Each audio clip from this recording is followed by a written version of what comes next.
Sejam muito bem-vindos, estamos começando mais uma edição de Oeste Sem Filtro, programa que vai ao ar de segunda a sexta-feira a partir das 5h45 da tarde. As principais notícias do dia são analisadas pelos nossos comentaristas. Aqui no estúdio, Augusto Nunes e Silvio Navarro e Ana Paula Henkel de Los Angeles. Oeste Sem Filtro e todos os programas da Oeste são transmitidos pelo YouTube. Nós continuamos também na plataforma Rumble. Oeste Sem Filtro ainda está na rádio 92.3 FM de Cascavel. Hoje é dia 6 de março de 2023. Confira os destaques desta segunda-feira. Dino pede à Polícia Federal que investigue o caso das joias presenteadas pela Arábia Saudita ao governo Bolsonaro. José Rainha, líder de sigla dissidente do MST, é preso, acusado de extorquir proprietários de terra. E nós vamos entrevistar o deputado federal, autor de um projeto que transforma a invasão de terras em atos terroristas. Esses assuntos e muito mais agora no Oeste Sem Filtro.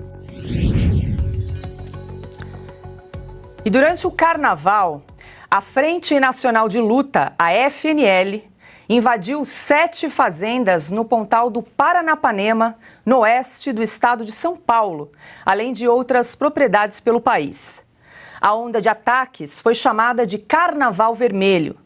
Em razão das invasões, José Rainha e Luciano de Lima, líderes da FNL, foram presos no último sábado, suspeitos de extorquir dinheiro de proprietários rurais na região. Segundo a Polícia Civil, também foram apreendidas armas supostamente usadas em conflitos agrários. E para começar a nossa rodada de análise e comentários aqui no programa Oeste Sem Filtro, quero dar muito boa tarde, as boas-vindas, Silvio Navarro. Silvio, vamos lembrar a audiência que não é a primeira vez, pelo menos que José Rainha é preso. Lá em 2015, ele foi condenado a 31 anos de prisão por extorsão, formação de quadrilha e estelionato. Muito boa noite, Silvio. Pois é, a ficha corrida é grande. Boa noite, Paula Leal, nossa âncora, mestre Augusto Nunes e a querida craque Ana Paula Henkel. E boa noite a você que nos faz companhia, que faz esse programa conosco todas as tardes aqui na Revista Oeste. 40 processos judiciais. É o que responde este senhor José Rainha. E agora preso por quê? Extorsão. A diferença do José Rainha para os demais líderes e coordenadores do MST, aliás, ele pertenceu ao MST e aí houve um divórcio, né? Uma dissidência. Ele se separou do MST no começo do governo Lula 1, logo depois, nos anos 2000. E a partir de então ele vem fundando movimentos dissidentes. Qual é a diferença? O MST invade propriedades privadas, propriedades produtivas e acampa e fica lá. O José Rainha, antes de invadir, ele chega com o seu bando e ele ameaça os proprietários. Ou você me paga, e aí a extorsão, ou nós vamos invadir. Andam sempre armados, ele já foi condenado, ainda tramita em instâncias superiores, cortes recursais, justamente outros processos por extorsão, e também foi acusado no final, em 1989, de homicídio em Pedro Canário, mas ele se livrou, foi absolvido dessa condenação. Paula, agora tem um elemento que a gente não pode deixar escapar, que é a parte política. O MST e seus satélites, suas ramificações estão de volta. Ou seja, sem terra e sem lei. E quem é o responsável por isso? O presidente Lula não pode deixar de ser responsabilizado, porque é um governo permissivo com esse tipo de invasão de terra. Eles estavam sumidos, eles tinham desaparecido do mapa, não tinha mais invasões com essa frequência e os tais carnavais, Carnaval Vermelho, veja se pode, né? É festa para quem? Para o produtor rural que perde o gado, que perde a sua plantação, ou para grandes empresas, como aconteceu na Suzano. Aliás, parece que a última decisão judicial de hoje mandou também a retirada desses sem terra das propriedades. O prejuízo que fica é enorme para o produtor, para os empresários, e a culpa, a responsabilidade é sim do presidente Lula que fecha os olhos. Ou o ministro que disse não temer, né? O ministro Paulo Teixeira, que foi deputado na repescagem, obteve metade dos votos de quem estava acima dele, mas daí a justiça tirou, né, o Pablo Marçal da jogada e ele assumiu o mandato de deputado e agora um carguinho no governo. Não tem risco para ninguém, né? Claro, a propriedade não é deles. Ana, muito boa noite. Vamos lembrar que no último sábado, então, a Justiça decretou a prisão de José Rainha e Luciano de Lima e ontem a Justiça decidiu manter em audiência de custódia, então, a prisão dos 2 dirigentes da FNL, a Frente Nacional de Luta, uma sigla aí dissidente do MST. Muito boa noite, Ana. Boa noite, Paula querida, uma boa semana a todos. Boa noite, craque Silvio Navarro, meu mestre Augusto Nunes. E muito boa noite à nossa audiência maravilhosa. Curioso que esse tipo de, vamos colocar, né, os nomes certos nas coisas como elas são, esse tipo de terrorismo não é olhado como tem que ser olhado por esse atual governo. Por isso que o Silvio foi exatamente no cerne da questão. Essa conta vai para o governo Lula. O governo Lula apoia esse tipo de terrorismo, não apenas apoia, mas protege esse tipo de terrorismo. Lembrando que dentro do Supremo Tribunal Federal existe um ministro lá dentro, o ministro Fachin, que tem ligações, não sei se republicanas ou não, mas ligações diretas com esse tipo de movimento terrorista no Brasil. E aí nós temos um 8 de janeiro, onde a palavra terrorismo foi usado de uma maneira completamente irresponsável. Vale mais uma vez aqui o nosso disclaimer que queremos que os vândalos, criminosos, todos sejam investigados e punidos.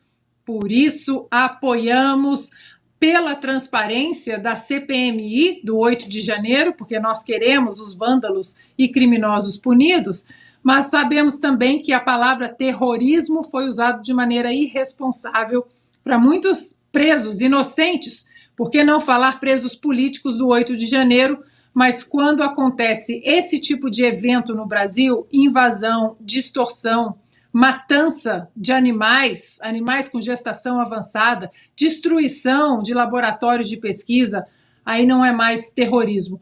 Inclusive, para finalizar, Paula, esse meu primeiro comentário, eu estava assistindo uma TV a cabo aí no Brasil e uma apresentadora tocando aí no assunto do MST e das invasões, ela teve a cara de pau, eu acho que a palavra é essa, de dizer que nós não podemos estigmatizar as invasões do MST, ou seja, o consórcio voltou, o consórcio agora vai passar pano, vai esconder o que esses terroristas estão fazendo, mas claro que aqui continuaremos sem filtro falando o que, de fato, o que os fatos são e não as narrativas que o consórcio quer empurrar. Para você que está chegando agora, a Ana comentou de ato terrorista, logo mais aqui no programa Oeste Sem Filtro, nós vamos entrevistar um deputado federal que apresentou um projeto que transforma a invasão de terras em ato terrorista. Então fique conosco, logo mais a gente vai conversar com ele. E mais uma informação aqui ao assunto, a FNL alega que os 2 dirigentes não praticaram crimes e afirma que as prisões ocorreram por motivos políticos, abre aspas. Essa prisão de cunho político tem nítida relação com a jornada de ocupações do Carnaval Vermelho, sendo um ato de retaliação aos lutadores do povo sem terra, fecha aspas. Muito boa noite, Augusto Nunes. Boa noite, Paula, nossa chefe. Boa noite, meu irmão Silvio Navarro, minha querida parceira Ana. Boa noite a você que nos acompanha. Isso aqui é uma antiguidade, né, que precisa acabar, virou caso de polícia. Em 64, Jango falava em reforma agrária. Passadas algumas décadas, me vem o Zé Rainha, aparece ora o Zé Rainha, ora o Stedley, João Pedro Stedley, vai falar que o Brasil precisa de uma reforma agrária. Que reforma agrária já foi feita? Eles usam palavras que já não fazem sentido. Eles falam dos latifundiários, latifúndio improdutivo, burguesia exploradora, né? Camponês, não tem trabalhador rural, é camponês ou campesinos. A diferença entre essa Frente Nacional de Luta e o MST é que não há lugar para eles, são duas organizações criminosas, porque não há lugar para um chefe só. A diferença entre eles é a mesma diferença que há entre o Comando Vermelho e o PCC. Uma tem um chefe, outra tem outro. Porque as duas se dedicam ao mesmo tipo de crime. Neste caso, é invadir terras produtivas, provocar a agitação no campo e prejudicar, até onde for possível, o agronegócio. Eles acham que o Brasil precisa da agricultura familiar em vez de estimular o agronegócio como se fossem coisas excludentes. Podem perfeitamente conviver. Agora, o agronegócio permite que o Brasil sobreviva em situações de crise econômica. Foi assim durante a pandemia. E a agricultura familiar, como o próprio nome indica, é uma coisa muito menor. Isso aí falando de gente séria. Agora, esses não ameacem nenhum deles com um trabalho rural, não, porque aí eles vão ficar bravos. Aí sim eles fazem alguma revolução. E o Zé Rainha, sobretudo, é um caso de polícia, como informa aí a capivara resumida pela Paula. É um caso de polícia, devia estar preso há muito tempo. E Carnaval Vermelho, Abril Vermelho, Setembro Vermelho, para com isso. O que é que resolve isso aí? Uma cadeia. O primeiro artigo que eu escrevi no meu blog da Veja foi sobre o MST. Eu dizia o seguinte: o Washington Luiz, quando houve um movimento social, quando surgiram os sindicatos nos anos 20, ele cometeu um erro. Ele tratou um movimento social como se fosse caso de polícia. O Lula faz o avesso. Ele trata um caso de polícia como um movimento social, por interesse eleitoreiro, gastando com mesadas a essas organizações o nosso dinheiro. E ainda nesse assunto, na última semana, na Bahia, o MST invadiu 5 propriedades. Uma delas, a Fazenda Limoeiro, em Jacobina, foi retomada no sábado pela Polícia Militar. 3 fazendas de cultivo de eucalipto da empresa Suzano Papel e Celulose continuam em poder de quase 2.000 militantes. A Justiça já determinou a reintegração de posse dessas terras. E aí, Silvia, a gente comentou bastante a respeito dessa invasão de terras, de propriedades aí da Fazenda Suzano, né, na semana passada. Terras que são produtivas, né, cultivo de eucalipto nessas terras. Pois é, Paula, e essas invasões, né, esses atos terroristas, muito bem dito pela Ana Paula, elas deixam rastros de destruição. O Zé Rainha, só para retomar a figura desse líder sem teto, que já tem décadas, né, de estrada, décadas de atos criminosos, eu disse que são 40 processos judiciais, não são só por extorsão, não. Eu repito, ele foi condenado por homicídio e depois conseguiu reverter a condenação em 1989, lá na cidade de Pedro Canário. Ele já foi condenado por furto as propriedades, por roubo, porque ao deixar as propriedades, quando a justiça determinava a reintegração de posse, eles levavam tudo o que tinha na sede, de algum valor, na sede da fazenda, e inclusive também animais, né? Quando não, em muitos casos eles matavam animais. O MST e essas demais frentes já mataram muitos animais nesse meio do caminho. Agora, Paula, você sabe que eu tenho um ponto que eu sempre digo, que é a romantização que a mídia faz desses movimentos. A Ana Paula citou aqui um exemplo de uma jornalista, né, que diz que o MST é estigmatizado e por aí vai. Em 1996, todo mundo que está nos assistindo deve se lembrar da novela O Rei do Gado, do Benedito Rui Barbosa. O Zé Rainha era um personagem da novela, não vou me recordar aqui o nome do personagem nem do ator, mas o próprio autor da novela disse que construiu aquele personagem em cima da figura do Zé Rainha. Então, quando se romantiza, quando se normaliza a atuação de um criminoso, é que a gente vê também os tentáculos e as ramificações da esquerda tanto na classe artística quanto nas próprias redações. E aí, como eu disse, eles estão de volta, sem terra e sem lei, porque o presidente da República permite. Agora só posso fazer um Claro, comentário? Eu não sabia que o Zé Rainha era o Renan Calheiros do Brasil Rural. 40 processos? 40 processos. Que coisa espetacular. É isso.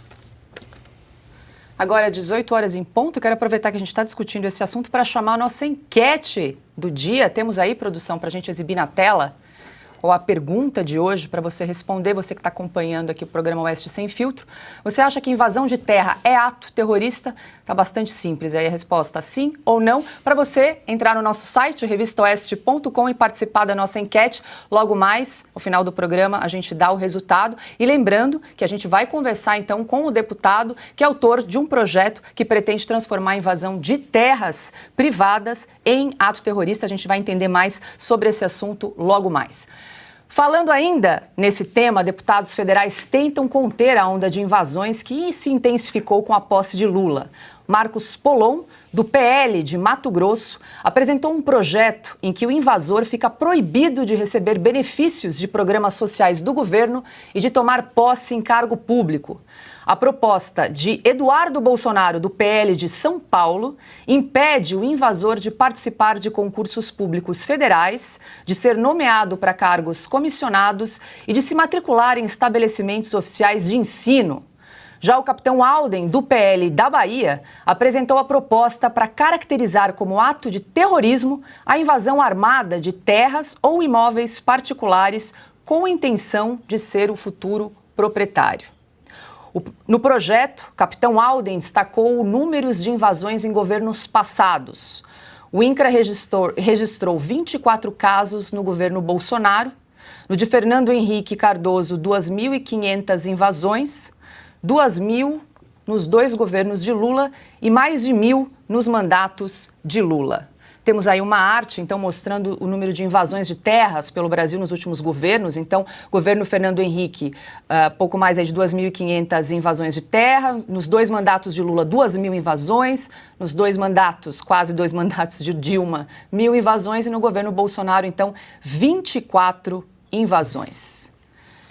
E aí, Ana Paula, para a gente discutir um pouquinho esses projetos de lei agora que estão chegando no Congresso em razão desse número de invasões que a gente tem acompanhado em só 2 meses de governo, né? Mas, Paula, o projeto do Eduardo Bolsonaro, o projeto, essas sanções, elas são específicas para invasão, as invasões de terra, é isso? Vou até perguntar aqui para a produção. Aqui diz o seguinte, que o invasor de terras não pode participar nem de concurso público, nem para ser nomeado para cargo comissionado. É uma punição a quem invade as propriedades, para quem pratica o ato terrorista. Eu acho que isso é muito pouco, não tem essa de não pode concorrer a cargo eletivo ou a cargo público. A punição tem que ser a cadeia, chilindró, xadrez. Não tem essa de invadir propriedade privada, não, vamos aliviar, não pode isso, não pode, simplesmente não pode. Propriedade privada é propriedade privada, ponto.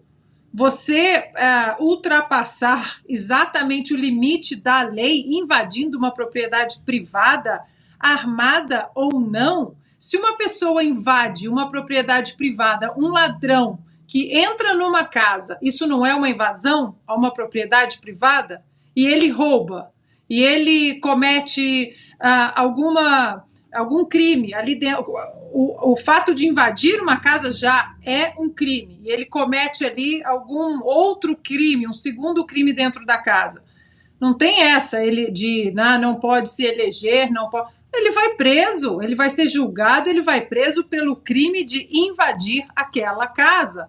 Então não tem, com terrorista não tem conversa, tem que ser o rigor da lei. Invadiu, armado ou não, é crime. Uma propriedade rural, uma propriedade privada ou um chalezinho, é crime, ponto final. É a cláusula pétrea da Constituição, direito de propriedade, não se discute. Isso não está em discussão, não pode, ponto. Não pode. E também não tem essa de propriedade improdutiva, latifúndio. Vai saber o que está planejando o proprietário. Como improdutiva, porque não tem uma plantação ali, pode ser invadida. Claro que não. Claro que não, ele pode estar planejando, dando outra coisa, para aquilo, a terra é dele. E ponto. Vou pedir só para a produção exibir novamente aquela arte com o número de invasões nos últimos governos, Silvio, porque chama atenção, né, a diferença. No último governo Bolsonaro, então, 24 invasões versus aí 2.000 no governo de Lula, mais 1.000 no governo da Dilma e 2.500, então, no governo de Fernando Henrique Cardoso. Posso completar? Essa é a prova de que o presidente Fernando Henrique Cardoso, o governo dele foi bem diferente dos outros, mas nesse caso, muito melhor que o do Lula, Dilma, nesse caso ele foi muito brando, para dizer o mínimo, invadiram uma propriedade dele. Né? Fizeram churrasco com gado que tinha lá, os caras aparecem sentados nas salas vendo televisão, uma coisa assintosa. Então tem que tirar com a polícia imediatamente. Tem esse negócio de a restituição da propriedade, né? Quer dizer, a devolução da propriedade ao seu dono tem que ocorrer imediatamente. E nisso o judiciário também entra como cúmplice dos invasores. Tá? Não toma a medida que devia tomar, né? Com a velocidade que eles mostram em outros casos. E aí, Silvio, você também acha que esses projetos aí são brandos demais aí com invasores de terra? Esse do Marcos Polon, por exemplo, que é que o invasor fique proibido de receber benefícios sociais. São brandos, se a gente parar para pensar, como bem disse a Ana, de que eles deveriam ser criminalizados e responder à letra da lei, no rigor da lei, pelos atos que eles cometem. Agora, veja, Paula, era só o que faltava. O sujeito invade uma fazenda, uma propriedade de alguém e ainda recebe o Bolsa Família, ou seja, ele vai lá, acampa, fica recebendo Bolsa Família e ainda não pode concorrer a concurso público, como diz o projeto. Era só o que faltava também. Ele deixar de trabalhar, né, funcionário de alguma prefeitura, ou de algum governo estadual ou até federal, não vai trabalhar, vou invadir um pouquinho aqui, uma fazenda, ainda ganhar dinheiro do governo para invadir, ou seja, aí você está financiando o crime. Esse é o ponto. Em relação aos números, fica claro aquele meu primeiro comentário, Paula, de que o governo Lula, assim como foi a Dilma, e bem lembrado pelo Augusto, o Fernando Henrique, eram permissivos, e agora novamente permissivo, permite esse tipo de ação. No governo Bolsonaro, o que é que aconteceu? Primeiro, eles não tinham financiamento, recurso, não chegava dinheiro para mobilizações como essa do MST ou essa da Frente do José Rainha e outras similares, não chegava dinheiro. Eles vão para lá, eles comem, eles acampam, eles precisam de dinheiro. Quem financia? Primeira pergunta, né? Interessante, afinal de contas, o próprio MST não tem nem CNPJ. Então, quem financia? Quem permite? Eles sabem que eles não vão ser retirados de lá rapidamente e com rigor pela polícia.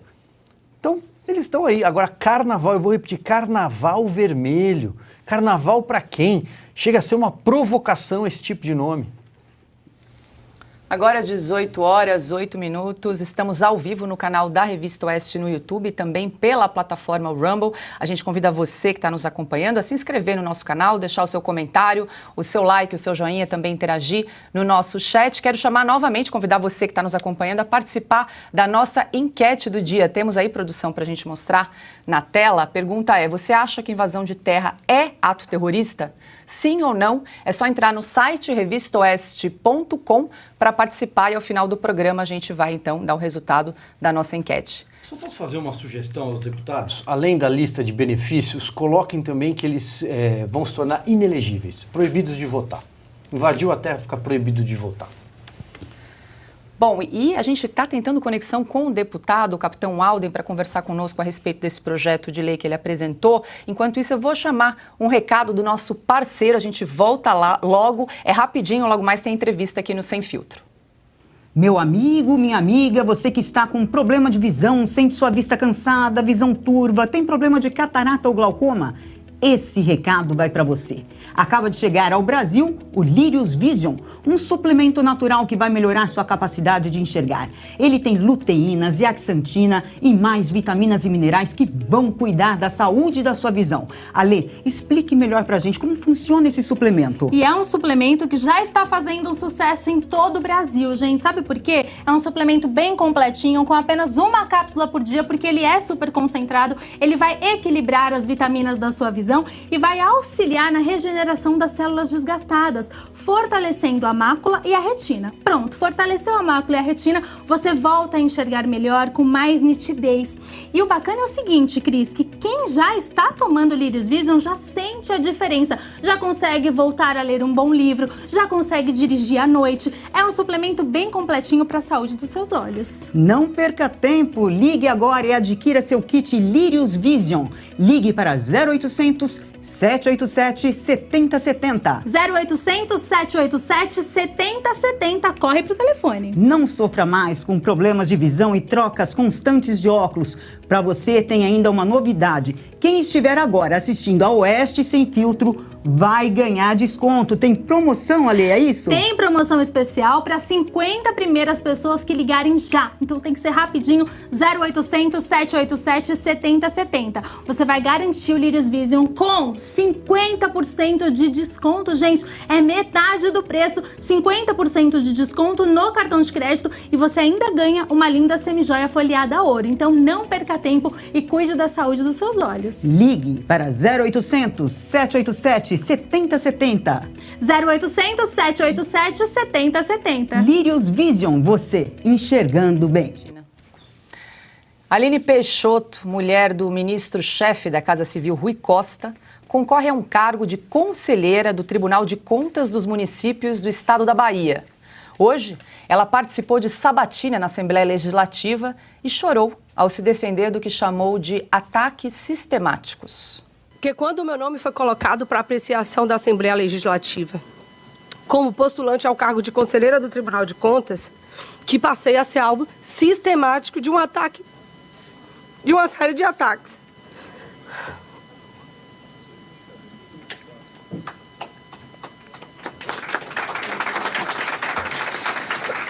Críticas são normais na democracia e eu as aceito tranquilamente, ainda que discorde delas.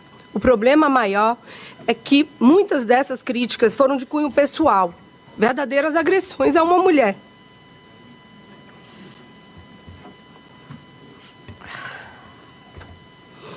Tentando me desqualificar apenas por eu ser casada com o ex-governador da Bahia e atual ministro da Casa Civil, Rui Costa. O Tribunal de Contas dos Municípios tem como função julgar as contas dos prefeitos dos municípios baianos.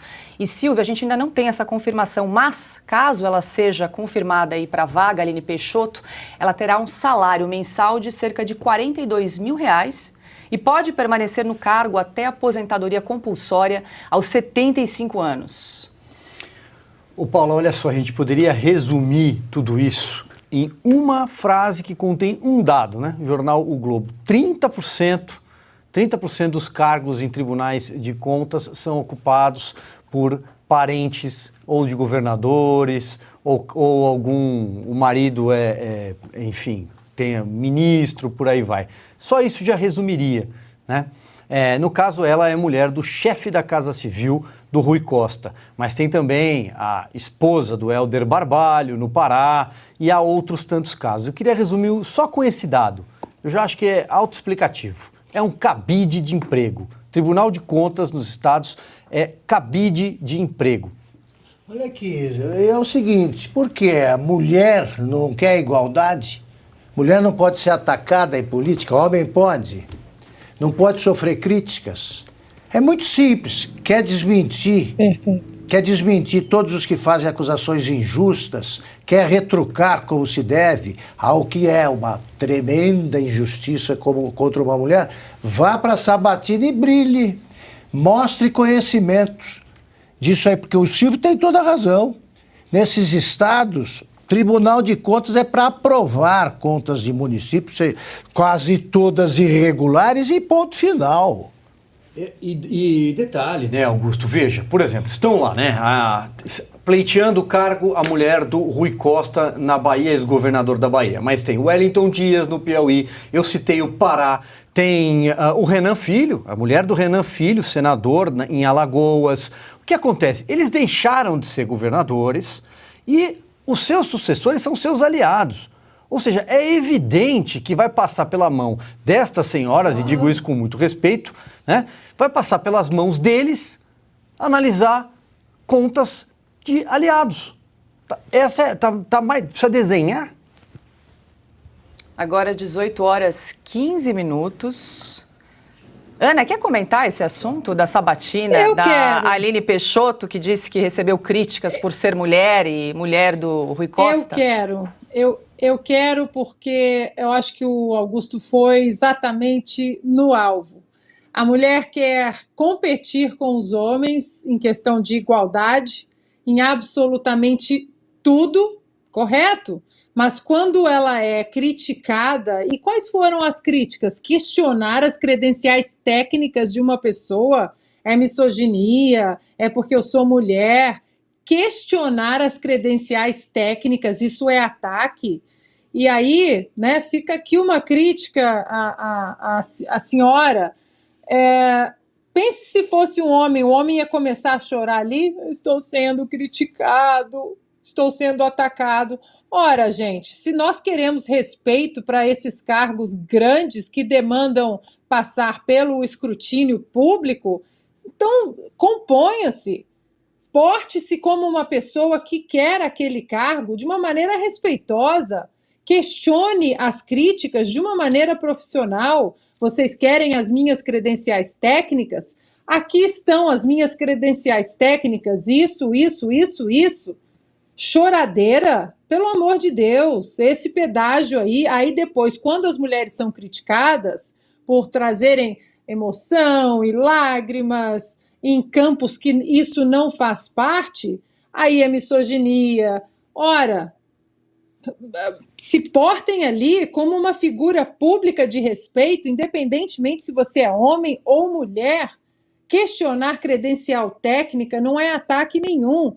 E olha, a frase dessa entrevista, as críticas são apenas por ser casada só com o chefe da Casa Civil. Imagina, nós não vamos suspeitar de nada. A esposa do chefe da Casa Civil, a própria ABIN, que essa semana noticiamos, que já querem enfiar a ABIN, a nossa agência de inteligência, dentro da Casa Civil, 37 ministérios, é um cabidaço de emprego, como muito bem colocou o Silvio Navarro. Nada mais do que isso, esse desgoverno.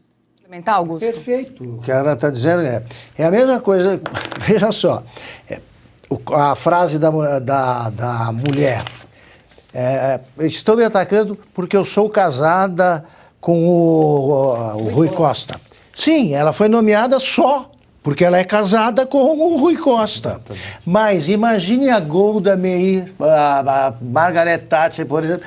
Não, a Argentina quer as Malvinas porque eu sou mulher. Os árabes estão me atacando porque eu sou mulher. Pelo amor de Deus! Tá, mulher como chefe de Estado é coisa normal. Deixa de ser caipira.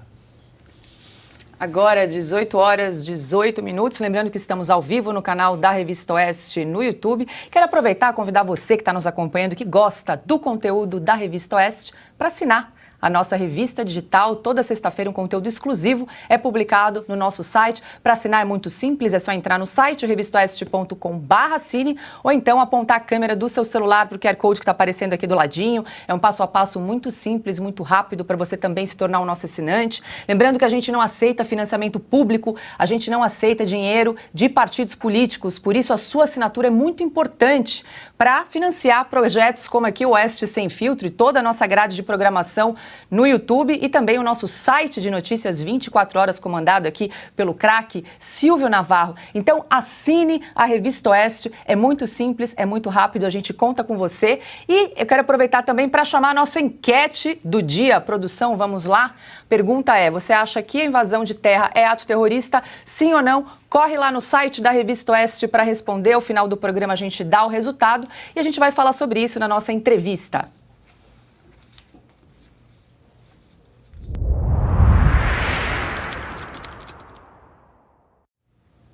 E nós vamos conversar agora com o capitão Alden, do PL da Bahia. Ele apresentou a proposta para caracterizar como ato de terrorismo a invasão armada de terras ou imóveis particulares com a intenção de ser o futuro proprietário.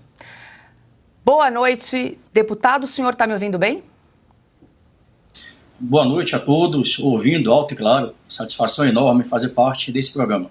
Seja muito bem-vindo aqui ao programa Oeste Sem Filtro. Eu quero começar perguntando, estava lendo a sua justificativa ao projeto de lei. Queria que o senhor explicasse para a nossa audiência por que o senhor resolveu propor esse projeto para incluir as invasões de terra como ato terrorismo. O que caracterizaria esse ato como terrorismo?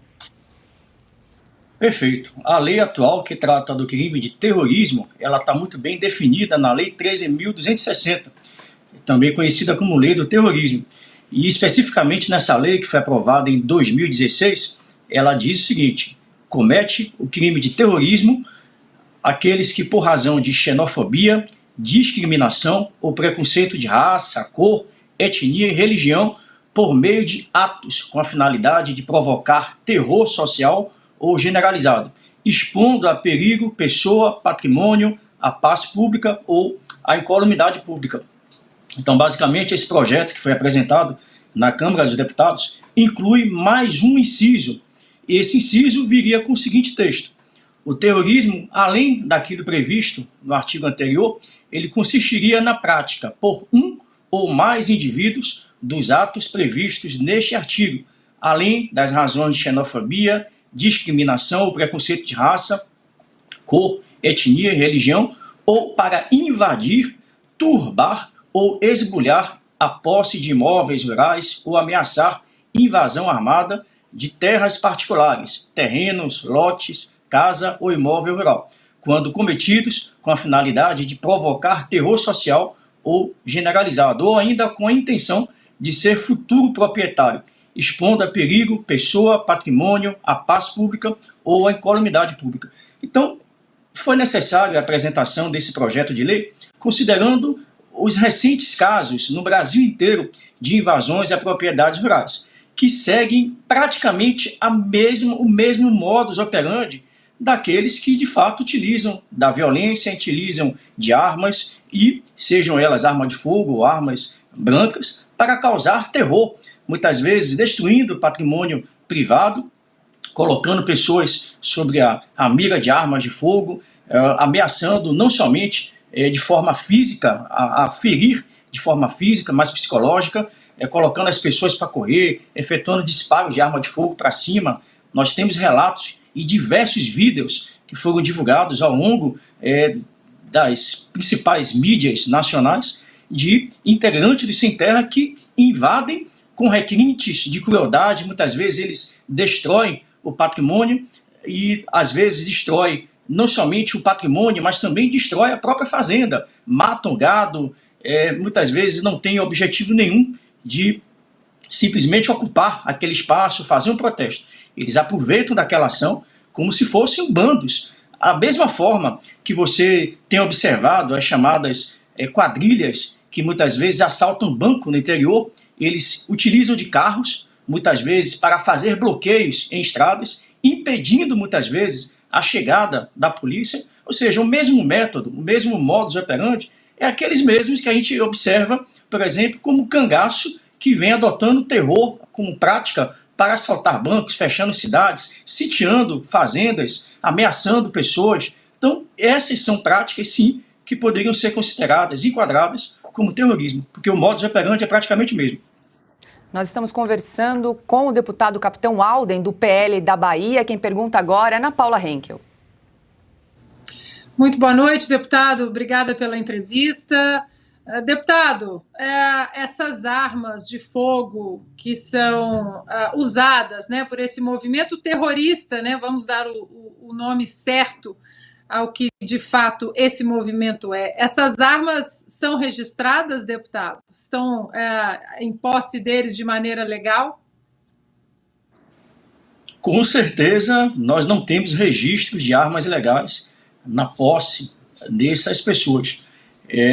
Não se conhece a origem dessas armas, mas com certeza não são armas de CACs, não são armas de pessoas de bem que compraram armas em lojas após o devido registro, os devidos preenchimentos, pré-requisitos que a lei hoje impõe, que são muito restritas. Com certeza quem tem arma legal não se envolve nesse tipo de ocorrência, porque sabe que tem endereço certo, tem residência fixa, tem emprego fixo, será facilmente localizado pelas autoridades policiais. Então, não tenho dúvidas que as pessoas que estão utilizando estas armas são armas que não são de origem legal, não foram compradas, com certeza, em lojas regulamentadas e fiscalizadas pelos órgãos de fiscalização e controle. Quem pergunta agora é Silvio Navarro. Deputado, boa noite, um prazer conversar com o senhor. Enquanto o senhor respondia a primeira pergunta, eu me lembrava que agora, dia 8 de março, né, no meio da semana, são completos 17 anos daquela invasão das mulheres campesinas do MST a Aracruz. O senhor vai se lembrar disso. E aquelas imagens são imagens que retratam puramente atos terroristas, né? Elas estão encapuçadas, com foices, elas destroem anos de pesquisa genética, as mudas, as estufas, deixam um rastro de destruição gigantesco. 17 anos daquelas imagens. E desde então se debate a inclusão ou não do MST como um movimento terrorista, algo que não foi para frente em 2016, porque na época da aprovação dessa lei que o senhor citou, havia simplesmente uma pressão internacional por causa da Olimpíada, para que o Brasil tivesse alguma legislação nesse sentido. E a bancada do PT e da esquerda trabalhou contra, para que não fosse incluído na lei. A minha pergunta é a seguinte, deputado, os números mostram, e nós exibimos agora há pouco, que eram praticamente 2.000 invasões dos governos do PT de terras por ano. O governo Bolsonaro foram 24 invasões. Até que ponto os governos do PT não são permissivos? Eu falava sobre isso agora há pouco, eles não permitem. Afinal de contas, quem se cala, quem fecha os olhos, consente esse tipo de ação. Pois é, recentemente em uma entrevista numa revista de grande circulação nacional, eu fiquei impressionado com as palavras de um líder do MST. Eu vou ler aqui um trecho que ajuda a responder a pergunta do senhor. Lideranças do movimento dos trabalhadores rurais sem terra disseram à emissora que deverão ocorrer dezenas de invasões país afora em abril, caso o governo não apresente um plano nacional de reforma agrária, que contemple um cronograma de assentamentos durante todo o governo Lula. Esse é o primeiro ponto. Segundo ponto, o movimento deseja que os indicados tenham ligação com o movimento de reforma agrária. E numa avaliação do MST, de que a mudança de governo Jair Bolsonaro para o Luiz Inácio Lula da Silva, descondenado, o ambiente é mais favorável à reforma agrária e, consequentemente, às invasões de propriedades. Entre aspas, e são aspas, de um líder do Movimento Sem Terra. Ele ainda disse aqui que o atual governo de Lula, ele não criminaliza lutas populares. Por outro lado, também há a leitura de parte do movimento de que desencadear uma série de invasões pode acabar fortalecendo a oposição ao governo e tensionando ainda mais o ambiente político.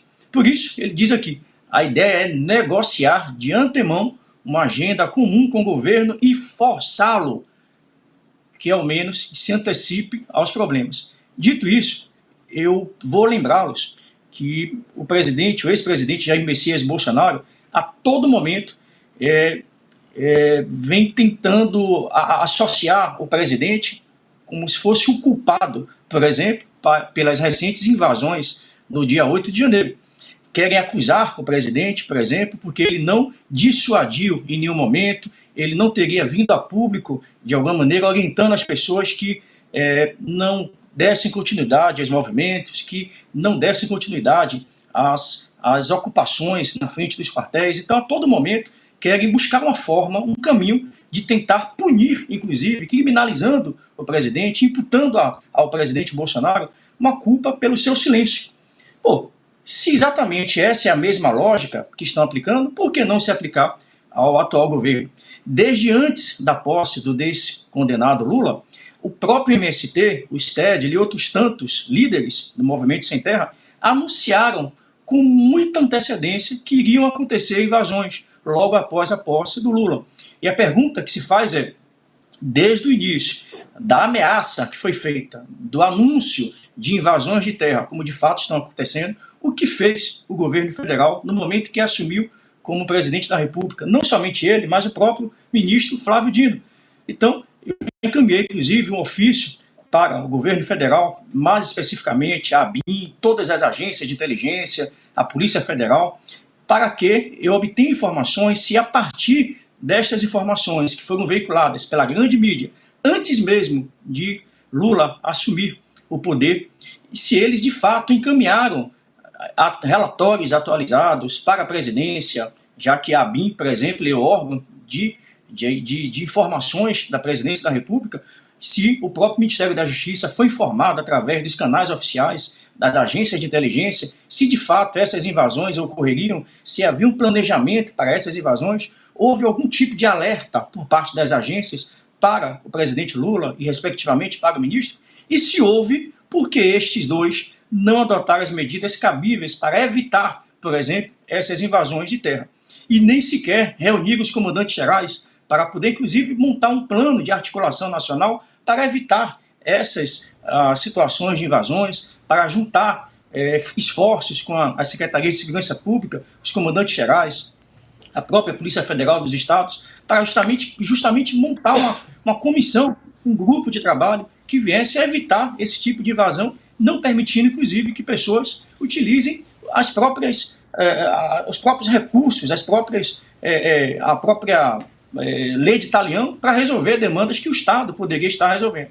Então, eu acredito, sim, que essas invasões poderiam ter sido evitadas. Eu acredito, sim, que pode haver responsabilidade, inclusive, do ministro e do atual presidente, o descondenado, no que tange a sua omissão ou a sua falta de ação para evitar esse tipo de ampliação dessas invasões, considerando que tudo isso já havia sido alertado pelos próprios líderes do Movimento Sem Terra. Nós estamos conversando ao vivo com o deputado Capitão Alden, do PL da Bahia, Augusto Nunes. Deputado, boa noite, muito obrigado pela entrevista, é um prazer conversar com o senhor. Deputado, eu queria saber como é que a Justiça baiana tem se comportado em relação aos pedidos de reintegração de posse. Tem se comportado com agilidade ou não?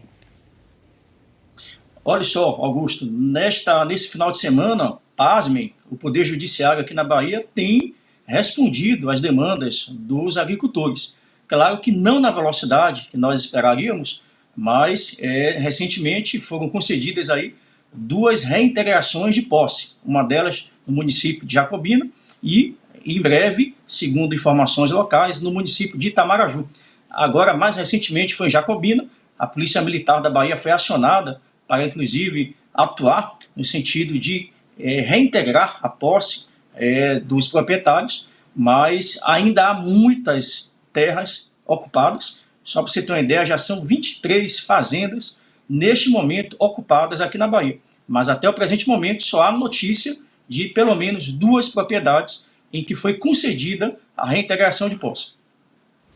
Perfeito. Agora, 18h33, nós conversamos ao vivo com o deputado Capitão Alden, do PL da Bahia. Deputado, muito obrigada pela sua participação aqui no programa Oeste Sem Filtro. Uma ótima semana e até uma próxima.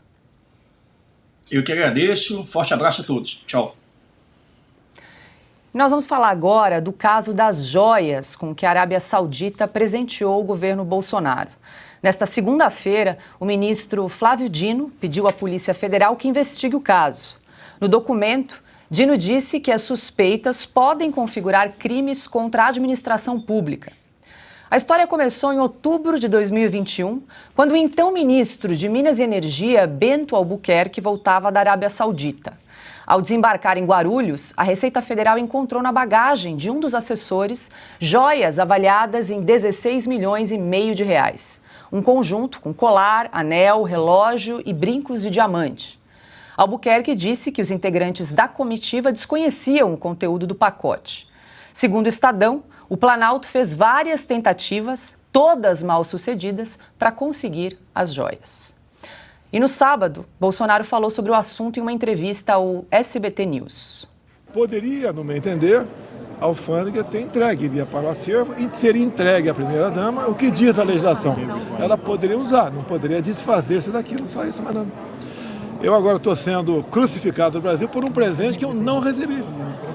E outra coisa, eu vi alguns jornais, de forma maldosa, dizendo que eu tentei trazer joias ilegais para o Brasil. Não existe isso. Silvio, independente de governo, é importante que todos os fatos sejam devidamente investigados, né? Tem que começar por aí mesmo, né? Tudo deve ser investigado, tudo deve ser apurado. Se alguém cometeu alguma ilicitude, alguma irregularidade, deve ser punido pelo ato. Aparentemente, né, numa primeira olhada, com base nas notícias que saíram nos últimos dias, parece se tratar de um problema alfandegário, alguma burocracia, mas precisa, como você mesmo disse, apurar. Quem teria interesse nisso? Primeira pergunta, ou seja, em não declarar, né, e pegar a fila, todo mundo que já pegou avião, frequenta aeroporto, sabe, pegar a fila do nada consta, né, nada a declarar, pegar ali. Por que foi esse o caminho? O que o presidente está dizendo é que ele não sabia de que elas tinham chegado dessa forma, que depois houve ofícios, o próprio ministro já exibiu documentos e também o ex-secretário Fábio Weingarten ao longo do final de semana que mostrariam comunicações, não só documentos da Receita, mas também comunicações com a própria Arábia Saudita e que essas joias, que foram presentes, seriam encaminhadas ao acervo nacional. Se for isso, ponto final. Agora, se houver algum descaminho ou algum assessor, ou algum responsável, deve ser punido. Paula, só queria chamar a atenção para um detalhe. É mais um caso que cita o presidente Jair Bolsonaro, agora no caso especificamente a Michele Bolsonaro, num momento em que ela volta à cena, depois desse período em que o presidente está nos Estados Unidos, ela vai iniciar um périplo, vai passar por várias regiões do país, está iniciando uma atividade social. O presidente se prepara para retornar da sua viagem internacional, ou seja, evidentemente vai ter mais holofotes, vai ter oportunidade de liderar essa oposição, que é uma oposição robusta no Congresso Nacional. Então, essas notícias aparecem, né? As cortinas de fumaça, elas vão aparecendo sucessivamente nesses pouco mais de 2 meses de governo Lula, sempre que o presidente Jair Bolsonaro volta aos holofotes ou que alguma notícia ruim para o governo pega, né? Alguma notícia cola na população. A última foi a gasolina. Passou de R$8 aqui em São Paulo nos postos de gasolina.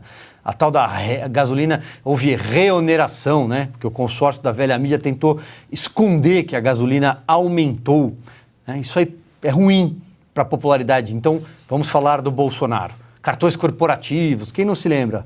Manchetes e manchetes de cartões corporativos recentemente, né? Então, é isso, é uma tentativa de fazer uma cortina de fumaça, repito. Agora, para finalizar, Paula, se alguém tiver que ser punido, que seja punido. Aqui não tem que passar pano para governo nem político nenhum. Silvio, você mencionou a Michele Bolsonaro, ela se manifestou numa rede social. Abre aspas, quer dizer que eu tenho tudo isso e não estava sabendo? Meu Deus, vocês vão longe mesmo, hein? Estou rindo da falta de cabimento dessa imprensa vexatória. Tá aí, então, publicação de Michele Bolsonaro do final de semana. Ana, realmente é um caso que precisa ser investigado, saber se houve um crime, se houve um problema burocrático ou se, como Silvio bem disse, trata-se aí de mais uma cortina de fumaça nesse governo. Em que a investigação siga o curso que tem que seguir. Agora, vão requentar uma porção de coisas, porque esse desgoverno petista, esse terceiro tempo desse desgoverno, está sem freio, né? A carreta furacão está sem freio. uma notícia não notícia, né? As joias ficaram retidas, o Palácio do Planalto tentou usar todos os trâmites legais para ver o que tinha que ser feito, ou seja, elas nunca chegaram no destino final, que foi a primeira-dama Michele, e a verdade, qual é a verdade?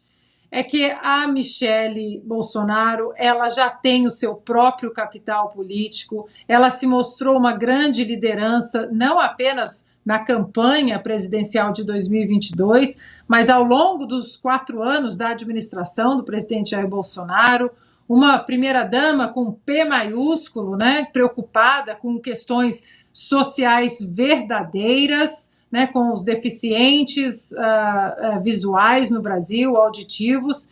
Ela agora foi cotada para se tornar presidente, né, do PL Mulher, e o que está em curso é mais uma tentativa aí, para mim, de assassinato de reputações, né? Vão requentar qualquer assunto, porque o desgoverno está completamente perdido.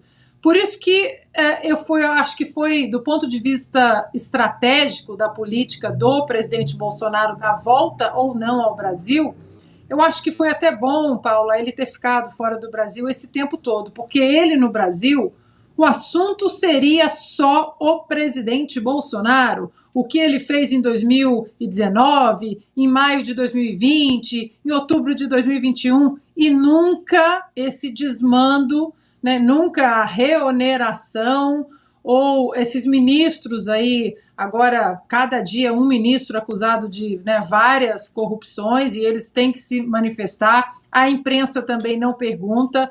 Isso tudo diante não apenas da crise doméstica, mas de uma crise internacional também, né, o assunto dos navios iranianos atracados no porto do Rio de Janeiro, inclusive com direito à festinha do governo brasileiro dentro desses navios.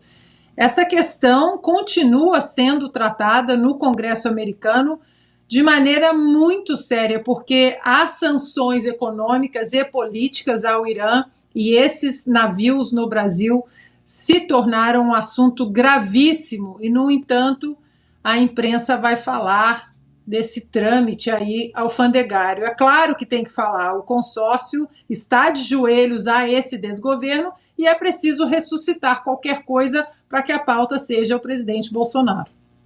E esse caso que a gente está discutindo, Augusto, Silvio, Ana, tem precedentes no país. Em 2017, a Operação Lava Jato localizou num cofre do Banco do Brasil, em nome de Marisa Letícia e do filho Lulinha, 186 objetos pertencentes ao acervo da Presidência da República. As peças incluíam moedas de ouro, espadas, esculturas e uma coroa. A Justiça apreendeu os itens que foram devolvidos ao patrimônio da União. Assunto para Augusto Nunes. O Silvio e a Ana expuseram muito bem o que eu tinha a dizer sobre essa insistência em continuar falando do Bolsonaro. O governo não terminou. Eu nunca vi isso. Um governo que começa só fala do anterior, claro, para responsabilizá-lo por tudo com mentiras. O Zé Roberto Guzzo escreveu um brilhante artigo nessa edição presente, né, desta semana da Revista Oeste, e também um artigo no Estado de São Paulo, no Estadão, ontem, dizendo isso. O Lula mente o tempo todo para deixar o Bolsonaro mal no retrato, achando que com isso ele vai diminuir o capital eleitoral, sobretudo do seu adversário. Pois bem, o Lula é capaz de dizer que o Brasil não cresceu. No ano passado tem o PIB, aí o Bolsonaro destruiu o Brasil. Como destruiu? Entregou um país aí muito mais em ordem aí do que várias nações, grandes nações europeias, aí, as mais ricas do mundo. Diz que a pobreza aumentou, que ele tinha acabado com a pobreza, uma mentira atrás da outra. Repito, claro, aqui é o contrário dos integrantes da seita do PT, que tem num ladrão o seu único Deus. Aqui nós somos a favor de investigar tudo. Há uma denúncia, investigue-se. Agora, está aí. A imprensa velha, o consórcio da imprensa, que só fica repetindo essa discurseira mentirosa sobre o Bolsonaro. E agora não aparecem agências de checagem, nenhum ministro do STF se incomoda com desinformação. Tudo que pode ser atribuído ao Lula, está desinformando, mentindo. Isso aí pode mentir à vontade. E eles não dão o precedente, nem um caso anterior. É do beabá do jornalismo, você dando determinada notícia, se ela for ligada a fatos importantes do passado, você dá o precedente. Você ajuda a contar a história do país a um povo que precisa conhecer melhor a história do Brasil. Hoje a gente imediatamente lembrou do quê? Do caso do Lula. Tinha coisas em caminhão e este cofre estava no Banco do Brasil, que foi localizado pela Operação Lava Jato, estava em nome da Marisa Letícia, mulher do presidente, ex-presidente já, e em nome do Lulinha, que dispensa apresentações, como pai. Por que estava em nome deles? Por que precisaram pedir de volta? Foi confiscado, né, esse tesouro. Moedas, espadas, tudo ali coisa de luxo. Ele ia guardar para quê? Queria desafiar alguém para algum duelo, a antiga, o Lula, com essa espada, ou ele achava que é a espada do Bolívar? O que era? Então é o seguinte, vamos investigar tudo. Já que o ministro Flávio Dino está com essa disposição toda e está precisando fazer exercício, se movimentar mais, então ele deve investigar tudo.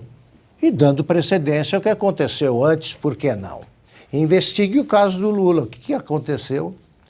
Por que o Lula guardou num cofre aquela Operação Lava Jato? Só investigou coisas que não existiram.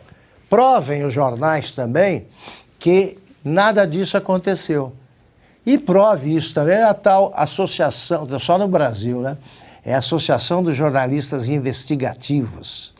Como se pudesse existir algum jornalista que não investiga. É isso. A Associação dos Jornalistas Investigativos jamais descobriu coisa alguma. Aponta em algum caso que ela esclareceu. E o Brasil tem até isso. Essa não investiu. O Brasil do Lula e o Mensalão e o Petrolão não existiram. Nada disso. Só investigam o governo Bolsonaro e não conseguem achar nada de grave.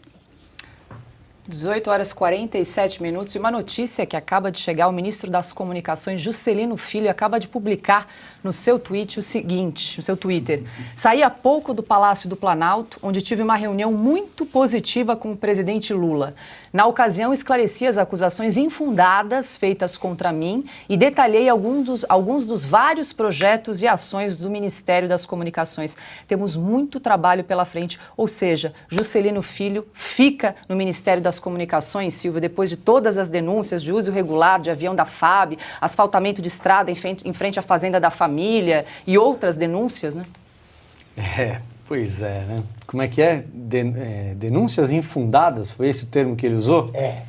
Usar avião da Força Aérea Brasileira para acompanhar um leilão de cavalos. Recebeu um prêmio. O dono do Aras é funcionário fantasma do Senado, recebeu prêmio, como bem lembrou Augusto.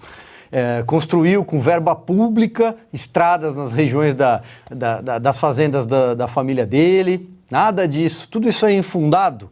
Ou seja, é fake news, é mentira, não aconteceu nada disso. Bom, então agora o próprio consórcio da velha mídia que vai ter problemas, porque apresentou provas e agora o Juscelino diz que são infundadas, o Lula diz que ele fica, então está tudo bem. Eu vou aguardar a reação do consórcio da imprensa para dizer que as respostas do ministro foram robustas, foram suficientes para afastar este caso, né? Olha, gente, se o Brasil fosse um país sério, o Juscelino Filho já tinha saído no primeiro dia, quando saiu a primeira notícia. Ele e a colega de partido do União Brasil, a Daniela do Vaguinho, que é ligada a milicianos. Eles teriam voltado para a Câmara dos Deputados e estariam respondendo a processo por quebra de decoro parlamentar no Conselho de Ética, se o governo não fosse do PT. No governo do PT fica. Aí, tá aí a resposta. Agora fica uma pergunta no ar, né? Vocês já imaginaram se fosse um ministro do presidente Jair Bolsonaro, do governo Bolsonaro? Vocês se lembram os escândalos, a quantidade de manchetes de festim que nós acompanhamos, assim, sucessivas, massacrantes, contra ministros do governo Bolsonaro, que sequer responderam por nenhum tipo de processo. Sequer. São 2 pesos e 2 medidas. E Ana, para incluir no rol de denúncias aí contra o ministro Juscelino Filho, hoje saiu uma reportagem do Estadão, como bem lembrou aqui o Silvio, dizendo que ele promoveu um sócio do Aras, em que a irmã dele é proprietária, né? Onde ficam os cavalos do ministro Juscelino Filho, assessor da liderança do PDT no Senado. Só que no local do emprego, ninguém conhece o funcionário fantasma, que sugestivamente chama-se Gustavo Gaspar.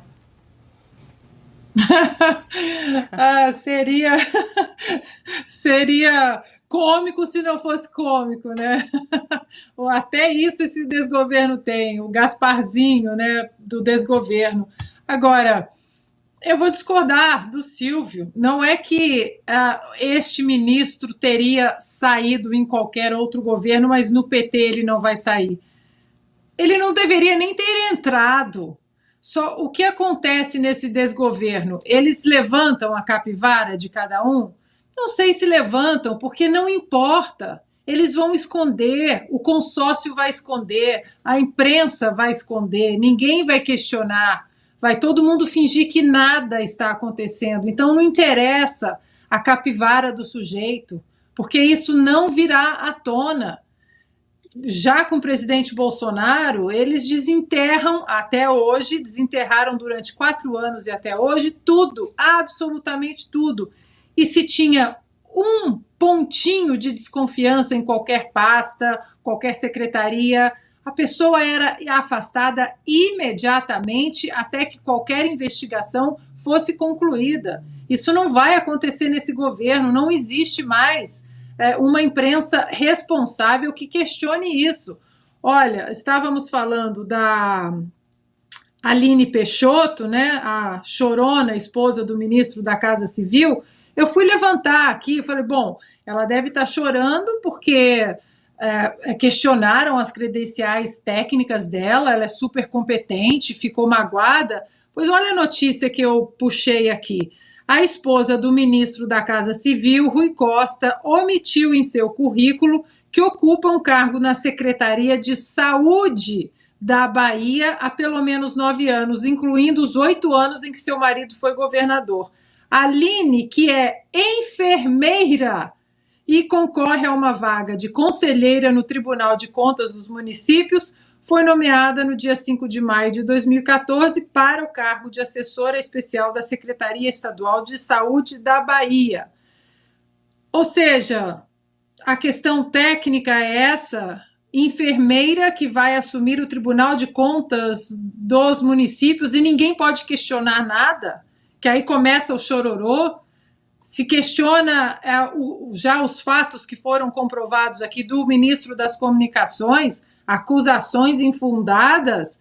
Olha, o nosso trabalho aqui vai ter que ser dobrado, né? Talvez num certo ponto desse desgoverno nós vamos ter 4 horas, vai ser preciso 4 horas de programa para mostrar tudo aquilo que o consórcio da imprensa não está mostrando. Ana, você está falando de nomeação técnica, vamos lembrar aí que o ministro das Comunicações, Juscelino Filho, foi aquele que mandou os chips para serem usados na região Anomami, que não tem cobertura de celular, né, Augusto?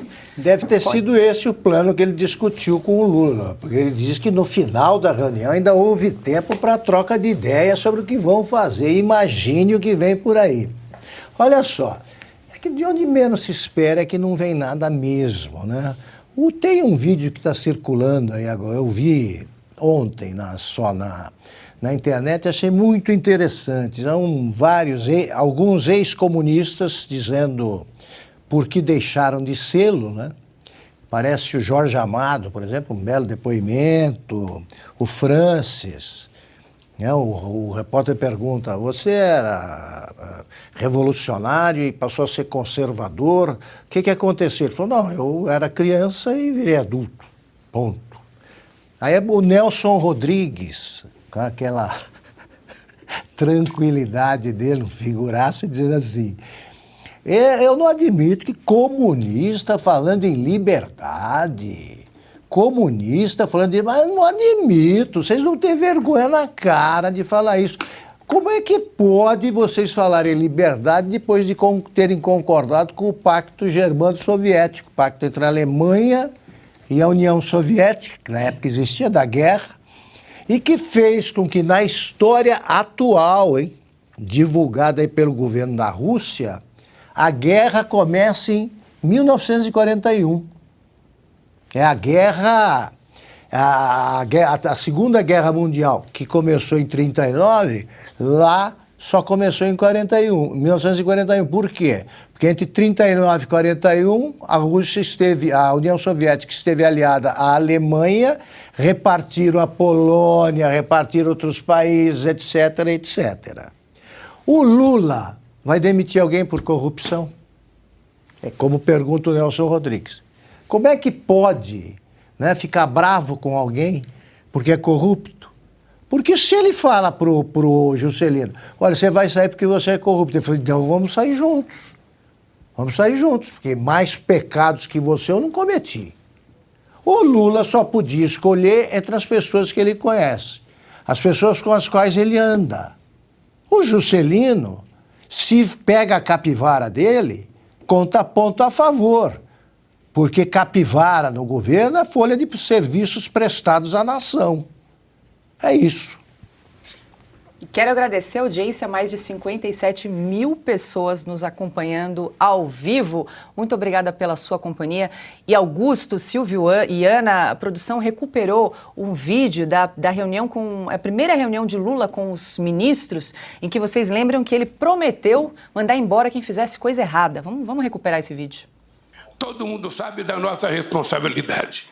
Todo mundo sabe que a nossa obrigação é fazer as coisas corretas, é fazer as coisas da melhor forma possível. Quem fizer errado sabe que tem só um jeito. A pessoa será simplesmente, da forma mais educada possível, convidada a deixar o governo, e se cometeu algo grave, a pessoa terá que se colocar diante das investigações e da própria justiça. E aí, Silvio, o que será que aconteceu nessa reunião de hoje? Porque saíram de mãos dadas, né? Depois dessa lista infindável de denúncias contra o ministro das Comunicações, Juscelino Filho, que fica no governo por enquanto. Pois é, eu estou aguardando para saber quais são as respostas contundentes que ele apresentou, que serão publicadas no consórcio da velha imprensa. Continuo aguardando. Agora, Paula, veja, o Lula dizer que quem fizer coisa errada vai ser tirado... Mentira, isso nunca aconteceu, nem nos governos anteriores. O Palocci, Antônio Palocci, foi ministro da Fazenda e só caiu pela pressão gigantesca depois que um caseiro fez declarações durante uma CPI, a CPI dos bingos, que começou a funcionar em 2005. Ele foi lá e disse que havia uma casa no Lago, em Brasília, no Lago Sul, onde aconteciam reuniões pouco republicanas e que o ministro da Fazenda era frequentador. Só por isso o ministro da Fazenda caiu. O José Dirceu só saiu porque o Lula, no desespero do estouro do mensalão, tentou transferir, em junho de 2005 estourou o mensalão, dia 6 de junho de 2005, mas logo na sequência o José Dirceu é o primeiro a sair do governo. Ele era o camisa 10. O Lula tentou transferir o Dirceu para a Câmara, para o Congresso e empurrar o problema para fora do Palácio do Planalto. É mentira que quem comete algum ilícito sai dos governos do PT. Mentira. Ô Paulo, eu queria só, se você me permite, um dado aqui, porque a Ana citou que a ministra, a futura conselheira, aliás, ou não sei se é ministra que se fala no Tribunal de Contas Estadual, é ministra também, como no da União. Na União é ministra, eu acho que é conselheira. É enfermeira, né? Eu fui procurar o currículo dela aqui rapidamente e, de fato, ela exerceu nos últimos 10 anos trabalhos sociais e tem como formação enfermagem. Creio que seja um curso técnico, inclusive. Aí eu pergunto, ela vai cuidar esse cargo é vitalício, ela vai ficar na cadeira até os 75 anos, com todos os benefícios e esse salário de R$41 mil. Eu pergunto, e se a gente colocasse, meu caro Augusto, um economista no pronto-socorro para cuidar, que é onde trabalham os enfermeiros? Né? É porque ela é mulher que ela foi perseguida, como bem lembrou aqui você e depois a Ana, ou é porque ela não tem notório saber, né, as qualificações para o cargo? O Tribunal de Contas analisa contas públicas, são economistas, são administradores, especialistas nessa área, que aparentemente não é a dela. Mas segundo a Aline, vou ler as aspas, tá? Estou sendo atacada apenas por ser casada com o chefe da Casa Civil. Quem sabe ela pode socorrer algum prefeito que passe mal ali, né, numa visita, porque vai ter a conta reprovada. Alguma atividade ela sempre vai poder desempenhar. Olha aqui, o que me chamou a atenção nessa reunião também é o seguinte: o Geraldo Alckmin estava certíssimo, né? Você viu que ele está quieto ali, ele não fala nada, mas ele podia se gabar se ele fosse um pouco menos covarde. Podia dizer, olha, como eu disse, era a volta ao local do crime, porque está todo mundo aqui confirmando que voltaram para completar o serviço que ficou para ser feito. Está lá do lado, sem saber se canta o hino socialista, da Internacional Socialista, se ri amarelo ou se pede para sair. Vai ficar porque ele confia no fator biológico. Agora, 19 horas em ponto, a gente tem mais um recado do nosso parceiro. Fique com a gente que tem mais notícia aqui no Oeste Sem Filtro. E aí, você está cansado de disfarçar as entradas e falhas do seu cabelo? E você, mulher, está cansada de pentear os cabelos e ver vários fios caindo?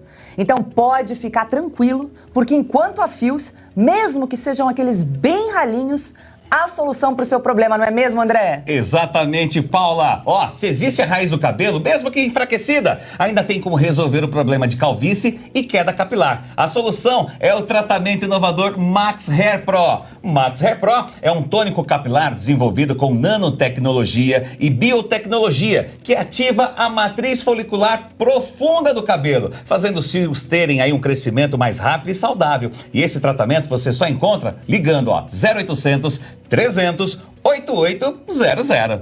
E para você que ainda está com dúvida se Max Hair Pro é eficiente, veja agora os resultados que ele pode alcançar.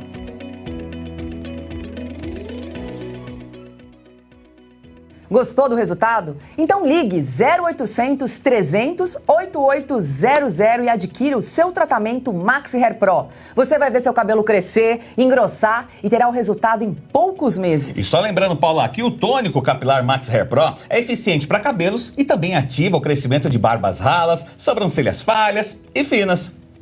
Sim, pois é. Toda a sua potência é resultado da fórmula exclusiva que une nanoxenol, biotina, extrato de jaborandi e L-carnitina, que juntos agem no crescimento e fortalecimento dos fios. E pode ser usado por homens e por mulheres. Ligue agora, 0800 300 8800 e veja seu cabelo crescer até 5 vezes mais. É só aplicar o tônico capilar 2 vezes ao dia durante 30 dias para ver o resultado. E quem ligar agora ganha 50% de desconto e mais um brinde especial, Paula. É isso aí, então ligue agora 0800 300 8800. Calvície e queda de cabelo? Tem solução, André? Max Hair Pro.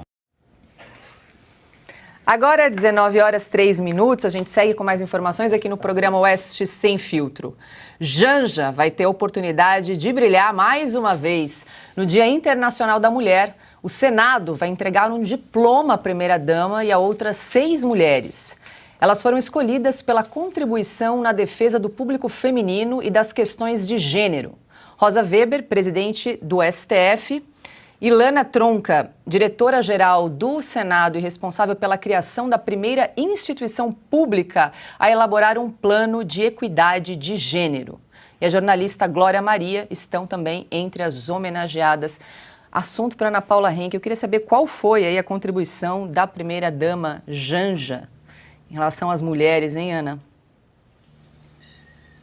Também não sei agora, já que é moda a gente ficar dando títulos, né, às mulheres apenas por serem mulheres, vamos chamar a Janja de ministra também, né? Primeira-dama é muito pouco para ela, tem que ser ministra, primeira-dama, alguma coisa, Vossa Excelência, Majestade, porque, olha, é inacreditável como um governo que vive de aparências, e as aparências erradas, né? São aparências que não condizem com o DNA do partido, do governo, das administrações e edições passadas do petismo, vai continuar vivendo de aparência, e a imprensa vai continuar aí embarcando e propagando essas narrativas todas do governo tolerante, que se preocupa com as mulheres, com as minorias, né? Então, eu estava lendo o chat aqui, o pessoal gostou da ideia do programa de 4 horas, eu estava brincando, pessoal, mas parece que somos os únicos que estão mostrando o que de fato é esse governo. Não um governo de aparências, um governo de falsidades, e que fica encampando essas narrativas todas que a gente conhece muito bem. Daqui a pouco, se a gente criticar demais a primeira-dama, não vamos nos surpreender se ela aparecer chorando, né? Ai, o pessoal do Oeste tem filtro, me atacou, me criticou. Então, ou seja, acho que não custa relembrarmos aquele discurso do ministro Alexandre de Moraes naquela ADI 4451, que fala, olha, se você não quer ser criticado, que você não atenda aí a vida pública. Então, para a primeira-ministra e também para a Aline, esposa lá do ministro Rui Costa, aqui nós vamos criticar quando de fato vocês merecem críticas, não porque vocês são mulheres, mas porque são incompetentes. Augusto, vamos lembrar que a Janja ganhou um emprego no Gabinete de Assuntos Estratégicos em Políticas Públicas, nome pomposo aí, né? Com direito a 4 funcionários. É o ministério para ficar perto de mim, né? Igual do Venturini, que eu contei essa história já. É o seguinte, veja a contradição. As mulheres do PT supostamente feministas, né? A mulher é independente do homem, tem que ser tratada separadamente e com igualdade de salários, tudo tem que ser igual. Tal. E não pode ser a mulher do fulano. Pois é, agora há pouco vimos a enfermeira que foi nomeada, com todo o respeito às enfermeiras, hein, que fazem um belo trabalho que eu acredito que ela nunca tenha feito, porque casou com o governador por acaso. A enfermeira estava dizendo que, nós estávamos dizendo que ela ocupa esse cargo, vai ocupar esse cargo de conselheira do Tribunal de Contas por ser casada com quem foi. Ela chegou lá pelo casamento e não quer ser considerada uma mulher politicamente dependente do marido. Ou ela seria indicada se ela continuasse atendendo ali num hospital da periferia. Sem chance. E a Janja? O que ela fez nesse período todo? O que fez a socióloga Janja? Escreveu algum livro? Fez algum trabalho especial? Ela era funcionária de Itaipu, morando em Curitiba. Em Curitiba. A Janja, ela fez uma única coisa nesse período todo. Casou com o Lula. Ela está sendo homenageada porque é mulher do Lula. Só. É pelo casamento. E elas acham que a mulher tem que ter uma vida independente. Com vida independente que a mulher deve ter, o que a Janja seria? Ia ser obrigada a trabalhar, né? Como socióloga, o que nunca fez. Então eu lamento que a Glória Maria, uma grande figura, não tem a oportunidade de escapar, porque morreu há pouco tempo, da companhia que foi imposta a ela por pessoas que acham que a Janja tem que atender no Palácio, coordenando os projetos, que é ela que vai informar o marido sobre o ritmo das prioridades do governo. Quer dizer, é uma estadista, está preparada para assumir o cargo de síndica do prédio, talvez, ali onde mora, né? Se fosse solteira. É isso. Augusto, lembrando que a Glória Maria, ela descartava qualquer discurso vitimista, seja contra negros, contra mulheres, contra brancos, baixos. Ela descartava isso de uma maneira muito veemente. Há vários vídeos dela aí dizendo: olha, eu sou mulher, eu gosto de ser cortejada, eu não estou falando de assédio sexual, que é uma coisa. Então, existem vídeos na internet maravilhosos dela condenando o politicamente correto. Hoje a gente não pode falar que uma mulher é bonita, ela falando, né, até da própria cor da pele dela, dizendo: eu nunca fui discriminada. Uma mulher linda por dentro, por fora, e independente intelectualmente. Esse é que é o problema da esquerda. Eles não querem mulheres independentes intelectualmente. Eles querem mulheres que sejam massa de manobra, que caiam no balaio do vitimismo, da misoginia, de que todos os homens são ruins, de que as mulheres são oprimidas. Pelo amor de Deus, nós vivemos em tempos onde as mulheres elas podem ser absolutamente tudo que nós queremos e almejamos ser, nós podemos ser. Agora, se você não se engaja no discurso vitimista da esquerda, que tudo é opressão, que tudo é problema, aí você é condenado. E a gente já vai comentar sobre a participação do ex-presidente Jair Bolsonaro na CPAC, mas antes o Silvio Navarro tem uma apuração aí a respeito do ministro das Comunicações, Juscelino Filho. É isso, Silvio? Bem rapidamente, Paula, as tais respostas contundentes que ele teria apresentado ao presidente e que vão circular pela mídia são as seguintes. Ele disse que no dia em que usou o avião da FAB para ir ao leilão de cavalos, ao evento, ele também teve reuniões nesse dia com dirigentes, representantes, né, da Claro e dirigentes da Telebrás e da Anatel. Em relação às diárias, afirmou que foram geradas automaticamente pelo sistema. Ele culpou o computador, ele culpou o sistema por esse erro.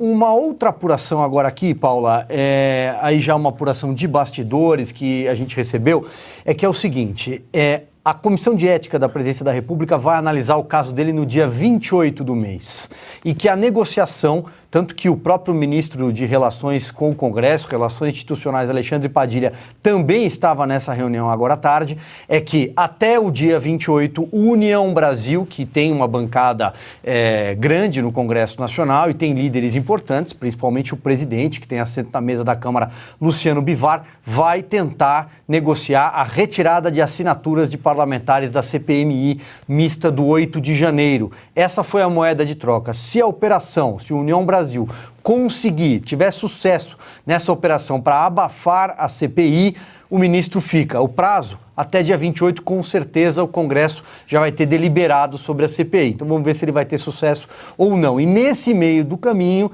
o Lula pode aparecer com o Juscelino, se tudo der certo, se ficar tudo bem, num evento que vai se chamar Infovia 01.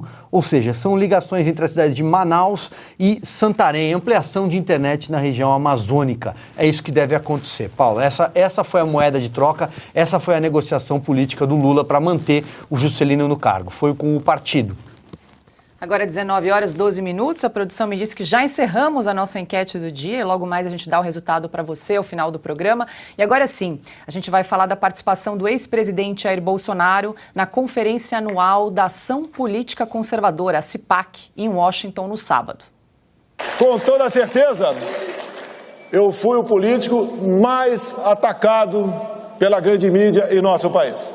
Certainly, no one was more attacked by the big media than me. Mas mesmo assim, eu nunca tomei uma medida contra a imprensa. But even with all those attacks, I never took any measure against the press. Eu entendo que uma imprensa, até errando, ela é melhor do que uma imprensa calada. Eduardo Bolsonaro, deputado do PL de São Paulo, também participou da conferência. Ele falou sobre a prisão em massa de 8 de janeiro. Nowadays in Brazil, we have from 700 to 800 people in jail. Old ladies, people that were crossing Brasilia at that night when we had problems, just like as you had here on January 6th. But we never saw in the history of Brazil this amount of people going to jail. So again, what we ask for our American friends is to cover what happened in Brazil, because sometimes not even me, I'm a congressman in Brazil. By our constitution, you have an article saying that I can say and speak about everything. My opinions, my votes in Congress, we have immunity for that. But after the elections, about 10 congressmen got the social media shut it down. Imagine here a senator that you like, I don't know, Rand Paul, Ted Cruz, Marco Rubio, and then after the election they start to make questions about the elections, and then the Supreme Court say, okay, shut down the social media of the senator. This is happening in Brazil now. Ana, o ex-presidente Jair Bolsonaro foi bastante aplaudido aí na participação na CPAC em Washington no último final de semana, né? Ele disse durante o discurso que foi o político mais atacado, mas continua sendo atacado aí por esse governo, né? Continua, Paula, assim como o presidente Donald Trump. Até hoje, 2 anos depois da eleição, a imprensa, o consórcio Yankee também continua falando do Donald Trump. Esconde as ações catastróficas do governo americano em relação à economia, em relação a programas sociais, a crise migratória histórica na fronteira sul, por exemplo, e continuam falando do presidente Donald Trump, ou seja, o MO é o mesmo, o manual é absolutamente o mesmo. O presidente Bolsonaro foi muito aplaudido.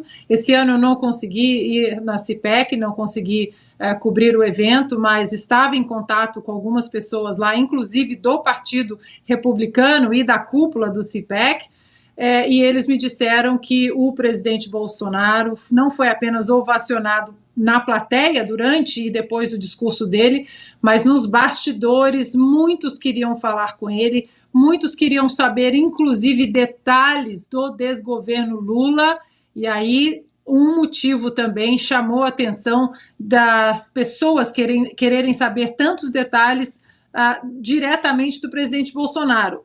Os navios iranianos atracados no Rio de Janeiro, as ligações de Lula com o Foro de São Paulo, com os ditadores pelo mundo. O atual presidente Lula, por exemplo, não assinou a Carta da ONU, não sei se ainda vamos falar sobre isso, a carta que condena as ações do ditador da Nicarágua, Daniel Ortega, que nós não pudemos nem tocar no assunto, né, dessa relação nas eleições, na campanha presidencial. Então, os americanos estão muito curiosos e agora entendendo de fato que aquele Lula do passado era apenas uma imagem que eles colocaram para que eles entrassem, para que o PT entrasse no sistema de uma maneira que eles pudessem agora colocar um projeto de poder mais eficiente, e eles estão muito preocupados com o rumo não apenas do Brasil, mas da América Latina.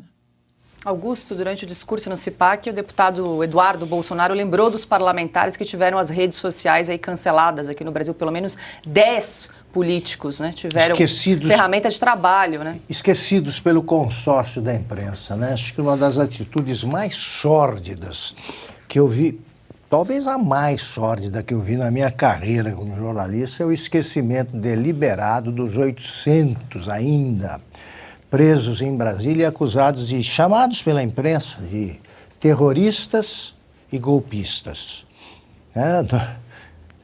Não me lembro quem é que diz, como é que se pode praticar um golpe de Estado, né? Um golpe de Estado seria o único golpe de Estado da história praticado por civis desarmados. Foi o doutor Ives Gandra. Ives Gandra, exatamente. Obrigado, Ana. Como é que pode achar que são terroristas os que foram presos ao chegar a Brasília?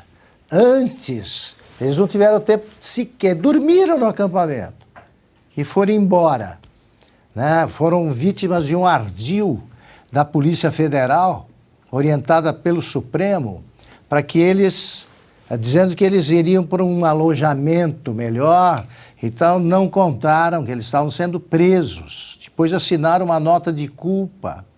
E a revista Oeste tem o prazer jornalístico, né? Porque é um drama. É o prazer de dizer que nós aqui da revista Oeste não esquecemos esses casos e estaríamos publicando se os presos políticos fossem de outra coloração ideológica, não tem problema. A liberdade é liberdade. E a imprensa esquece isso. E até gosta. Trata como herói o carcereiro. É esse o comportamento da imprensa brasileira e precisa um deputado, filho do ex-presidente, reeleito, né, o Eduardo Bolsonaro, lembrar o que os nossos deputados precisam começar a lembrar também. E senadores, como disse, ele tem de externar, tem direito de externar as suas opiniões, de dizer quais são os seus votos e não pode ser punido por isso. Opiniões, palavras e votos. E mais deputados têm de se manifestar sobre isso e lutar pela implantação da CPI para apurar isso aí. Certamente, centenas de presentes aí ao CEPAC ouviram pela primeira vez isso aí. Claro, ninguém fala. Ninguém fala. Enquanto isso, um jornal como a Folha de São Paulo, o UOL, né, que pertence à Folha, sai com uma reportagem dizendo que a Fox americana, não sei se a Ana já sabe disso, tinha perdido audiência, está lá no título, né, órgãos de direita, né, emissoras de direita, perdem público, não sei o que, então dá um exemplo aqui brasileiro e dá o exemplo da Fox. Aí é a maior piada que eu vi, né? Porque a abertura da reportagem, o primeiro parágrafo, ele está resumido numa errata embaixo do artigo, dizendo o seguinte: não é, ao contrário do que afirmamos, no primeiro parágrafo, né? Não é verdade que a Fox tenha perdido audiência no ano passado. Que tal? O que você acha, Ana? Pois é, Augusto, eu recebi essa notícia aqui também, nosso craque Silvio Navarro colocou no nosso grupo, e logo no começo, quando eu li isso, eu falei, bom, isso não é verdade, porque aqui é sabido nos Estados Unidos que a Fox News é a grande líder de audiência na TV a cabo, inclusive com um programa do Tucker Carlson, que é odiado pela esquerda americana e pela esquerda brasileira, exatamente porque ele é sem filtro, não tem filtro ali, ele mostra tudo como exatamente é, ele é o grande líder da audiência de todos os programas, de todos os canais a cabo. Então, logo ali no início, eu olhei e falei, peraí, isso aqui não está certo. E lá no final, uma notinha pequenininha, lá no final, dizendo, não é bem assim, a Fox é líder de audiência sim, é inacreditável, por isso que nós temos que tomar muito cuidado com o que é empurrado pela imprensa, principalmente as manchetes, porque tem notícia que a manchete é uma coisa, quando você clica na notícia e lê, é uma coisa totalmente diferente do título. Diga lá, Silvio. Paula, muito breve, eu acho que o Augusto e a Ana já trataram daí do assunto. Em relação ao presidente Jair Bolsonaro, só falou verdades, assim como o deputado Eduardo Bolsonaro. E é bom que eles falem no exterior sobre esse caso que acontece no Brasil. Augusto Nunes já assinou reportagens de capa aqui sobre os esquecidos na Papuda e na Colmeia. É importante, porque majoritariamente a mídia no Brasil, com exceção da Revista Oeste, talvez um ou outro veículo, não publica uma linha sobre esse caso. Isso é um episódio que daqui a alguns anos, não sei quantos, quando tudo isso passar, um dia vai passar, quando tudo isso passar, isso vai ser uma página manchada na nossa história, uma triste página. Acontece que essas pessoas que estão passando esses 2 meses, sabe-se lá quanto tempo ainda vão ficar lá, para elas talvez não passe. Porque o drama, o reparo psicológico, psiquiátrico, talvez seja irreversível, Paulo. Eu acho que eu só queria citar esse ponto. Ana, e como você bem lembrou antes, num comentário a respeito da relação entre o presidente Lula e o ditador da Nicarágua, Daniel Ortega, esse era um dos assuntos interditados durante as eleições, o governo Lula não aderiu a uma declaração que condena os crimes praticados pelo ditador Daniel Ortega. O documento foi assinado por mais de 50 países durante uma reunião da ONU. Entre os países que assinaram a denúncia estão Estados Unidos, Canadá, França, além de países da América Latina como Chile, Colômbia, Peru, Guatemala, Paraguai e Equador. O Brasil ficou fora dessa. Só mais uma informação no relatório: os países pedem à comunidade internacional penalidades, punições contra instituições e indivíduos ligados à ditadura na Nicarágua. Pois é, Paula, e tem uma parte também do documento que diz o seguinte: os supostos abusos, que incluem execuções extrajudiciais, detenções arbitrárias, tortura, privação arbitrária da nacionalidade e do direito de permanecer no próprio país, não são um fenômeno isolado. Trata-se do desmantelamento deliberado das instituições democráticas e da destruição do espaço cívico e democrático, fecho aspas, para o documento da ONU. Lembrando também, Paula, 2 pontos, nós fomos censurados, a palavra é essa, fomos censurados em relação a tratar desse assunto, dessa relação, durante a campanha presidencial, fomos proibidos de falar da amizade, aí ricamente detalhada, de Daniel Ortega com Lula. E os cristãos no Brasil, o que vocês têm a dizer sobre essa relação? Daniel Ortega persegue cristãos, prende padres, bispos, freiras estão presos, sendo torturados. Existe uma perseguição religiosa também bastante endereçada aos católicos. E a CNBB?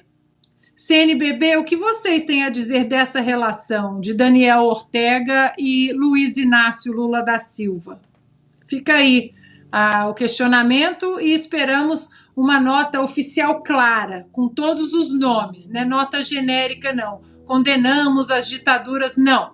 Condenamos a perseguição do amigo, do companheiro de Lula, Daniel Ortega, ditador da Nicarágua, aos católicos naquele país.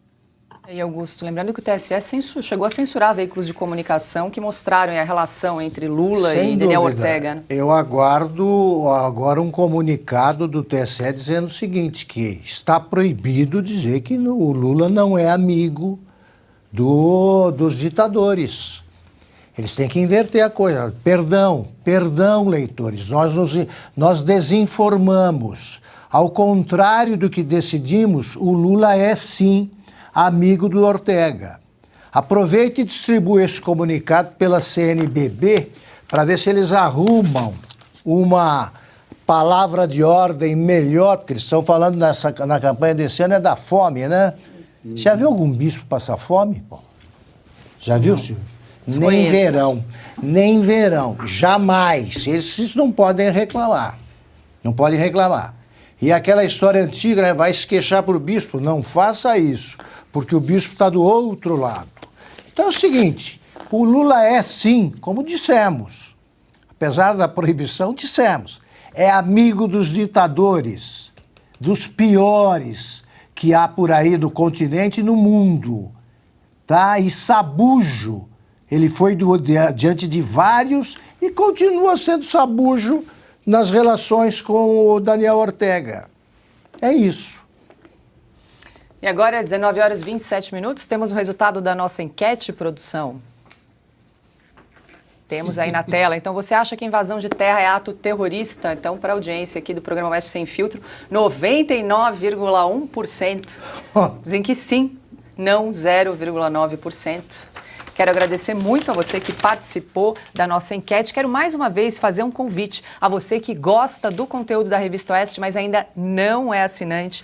Corre lá no site revistaoeste.com/cine ou então aponte a câmera do seu celular para o QR Code que está aqui do ladinho. É um passo a passo muito rápido para você também se tornar um assinante e ter acesso aos textos exclusivos dos melhores jornalistas do Brasil. Silvio Navarro, Augusto Nunes, J.R. Guzzo, Ana Paula Henkel, Dagomir Marquesi, Bruno Meyer, quem mais? Evaristo de Miranda. Tem um timaço de jornalistas que escreve semanalmente para você. Então, se você ainda não é assinante, corre lá. Lembrando que a gente não aceita financiamento público, então é a sua assinatura que financia o nosso trabalho e o nosso jornalismo independente. E agora a gente tem mais um recado do nosso parceiro, fica aí que é rapidinho. Vamos falar sobre saúde agora, falar desse produto fantástico que vem ajudando milhares de pessoas. Um produto 100% natural. O Ora Pronobis vai equilibrar sua saúde fazendo uma limpeza no organismo e melhorando a circulação sanguínea, prevenindo doenças cardíacas como infarto e AVC. E também é rico em proteínas e fibras, importantíssimo para quem tem problemas como anemia, diabetes, pressão alta e colesterol. O Ora Pronobis também é um poderosíssimo anti-inflamatório natural para você que sofre com as dores do dia a dia, dor nas pernas, no joelho, na coluna, você que tem artrite, artrose, ele auxilia na regeneração da cartilagem e massa óssea, evitando aquele atrito de osso com osso. Não perca a oportunidade de ter na sua casa o Ora Pronobis da Lírios Suplementos. Ligue agora no 0800 787 7070. Vamos dar uma olhadinha nesse vídeo? Você sofre de artrite, artrose? Não sabe o que fazer para melhorar? A Lírios Suplementos traz para você o Ora Pronobis, um produto 100% natural com alto poder anti-inflamatório e antioxidante. Auxilia no controle de colesterol e diabetes, fibromialgia e regulamento do intestino. Adquira o seu ligando agora para 0800 787 7070. Tenha qualidade de vida com Ora Pronobis da Lírios Suplementos. Incrível, né? E ele ainda vai fortalecer a sua imunidade e também enriquecido com magnésio. Muita gente não sabe, mas o magnésio é responsável pela produção da serotonina, o hormônio da felicidade, Cris. Então, pessoas que sofrem com ansiedade, depressão, insônia, voltam a ter qualidade de vida e a dormir bem melhor. Para completar, tem promoção. Conte pra gente, Tem promoção Ale. especial. Se você ligar agora e for uma das 50 primeiras, você garante um super desconto de 50%, frete grátis para todo o Brasil e uma linda semijoia folheada a ouro. Então, corre pro telefone. 0800 787 7070. O Ora Pronobis é da Lírios Suplementos. E assim termina aqui mais uma edição do programa Oeste Sem Filtro. Muito obrigada pela sua companhia, pela sua audiência. Ana Paula Henkel, semana apenas começando. Muito boa noite. Tá linda de azul, Muito hein, bom. Ana? Você também, querida, e não combinamos. Verdade. Não combinamos. Começamos bem a semana juntos. Um prazer começar a semana com vocês.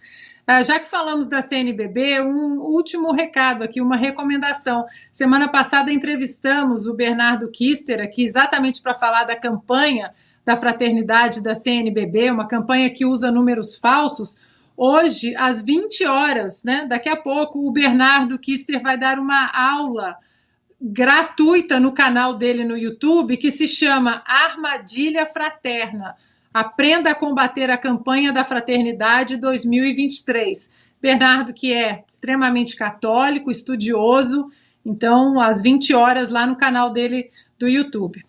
Minha chefe, Paula, um beijo, mestre Augusto Nunes, outro beijo, craque Silvio Navarro, outro, e para nossa audiência, bom descanso e até amanhã. Boa dica, Ana. Agora, boa noite, Silvio Navarro. Convido o pessoal para visitar o site da Revista Oeste, 24 horas de informação, as principais notícias do Brasil e do mundo na Revista Oeste. É isso, você já fez o comercial, Paula. Pois é, fica o convite para você que quiser mais informações sobre esses temas todos que a gente trata aqui no Oeste Sem Filtro diariamente. Tem lá www.revistaoeste.com. E Paula, me despeço de você. Ana, querida, mestre Augusto Nunes, amanhã eu acho que eu vou combinar a gravata com você. Então, assim, a gente equilibra as coisas nesse programa. Uma ótima semana a todos. Augusto Nunes também está muito elegante hoje. Boa Augusto, noite, boa noite. um beijo, Paula, Silvio, Ana. E para vocês que nos acompanham até aqui, um beijo, boa noite e um pedido para que assinem a Revista Oeste. São vocês que garantem a nossa liberdade. É isso aí, para você que ficou conosco até aqui, deixa o seu like, o seu comentário no nosso canal da Revista Oeste no YouTube. E mais uma vez, reforçando o pedido, se você gosta do nosso conteúdo, assine a Revista Oeste. Lembrando que a gente não aceita financiamento público, então é a sua assinatura que move o nosso jornalismo independente. Uma boa noite e eu te espero aqui amanhã, a partir das 5h45 da tarde.